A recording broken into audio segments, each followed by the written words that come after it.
Most overwork isn't driven by ambition. It's driven by this quiet assumption that slowing down isn't safe. Somewhere underneath all the pace, there's a belief that easing up will create a gap, and that gap will end up costing you something. Now, you may not think about it directly, but it shows up in how hard it is to fully disengage. Even when the workday ends, your mind stays active, tracking loose ends and scanning for what might have been missed. Overwork usually begins in situations that make sense at the time. Something needs attention and you're capable of handling it, so you respond because having competence matters to you. And over time, people come to expect that reliability. And what started as responsiveness settles into this default way of operating. It doesn't register as a problem because it aligns with things that you care about, things like responsibility and consistency and care. What's often missed is that the engine underneath running at this pace isn't a hunger for more. It's just concern about what happens if you stop. And not because things will collapse immediately, but because something very subtle might shift. It might be a perception or a standard or this sense of being needed. Overwork becomes a way of keeping the ground stable. So you stay ahead of that moment where someone might question your contribution or your value. For people who are capable and hardworking, responsibility can quietly turn into protection. You don't take on more because you love more. You take it on because it reduces uncertainty.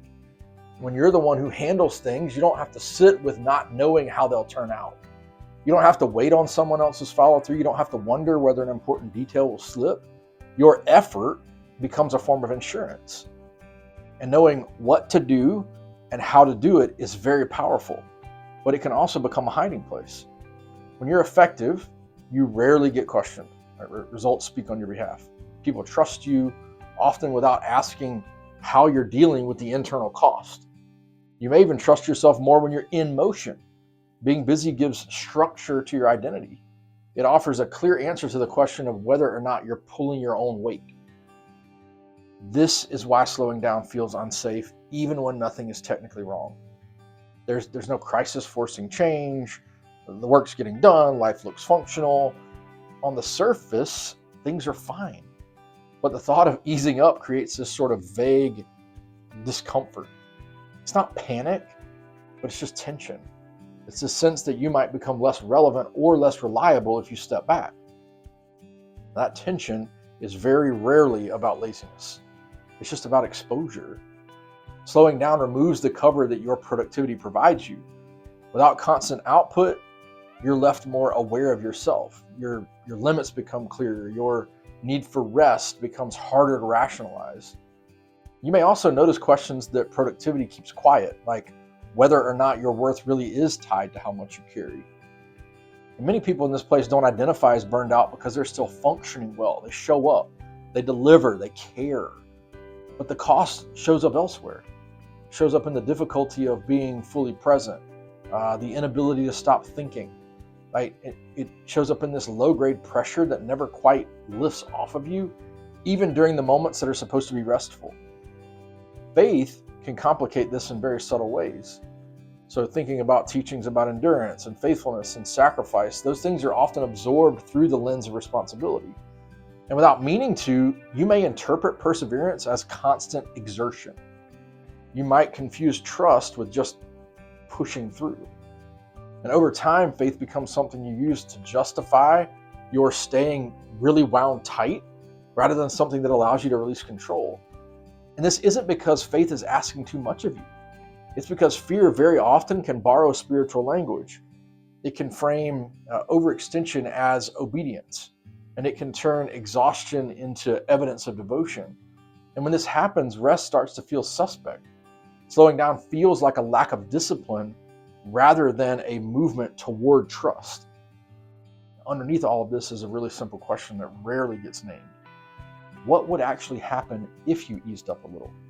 And not dramatically, not irresponsibly, but just enough to notice what comes up.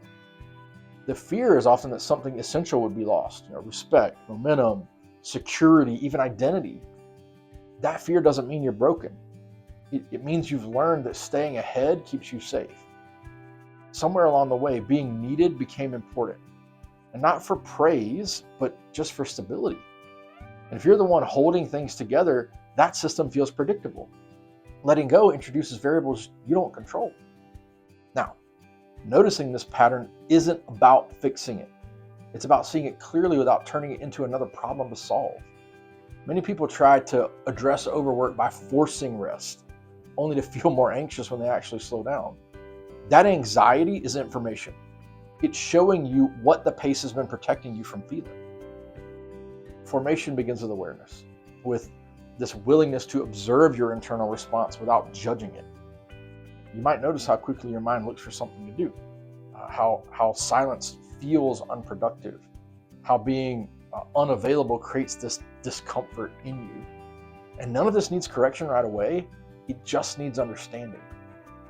Trust grows slowly in places like this, and not through effort, but just through exposure, through allowing yourself to experience moments of non-performance and discovering that you're still okay, that your value doesn't evaporate, that relationships don't immediately weaken, that God doesn't withdraw when you stop striving. This kind of trust can't be rushed. It develops as you let go of the belief that constant output is what holds your life together. It grows as you see that your worth is not upheld by your being on constantly. Over time, you may find that your work becomes more grounded, not because you're doing more, but because you're no longer using it to secure yourself. If this resonates, you don't need to do anything with it right now. Simply noticing is enough for today. Paying attention to what drives your pace is a meaningful step, even if nothing changes externally. Now, if you'd like a space to keep reflecting on this kind of inner work, I write a short weekly letter that explores these themes with the same calm, grounded approach. It's not about optimization or hustle. It's about formation and learning how to carry your life with more trust. You'll find it in the link below.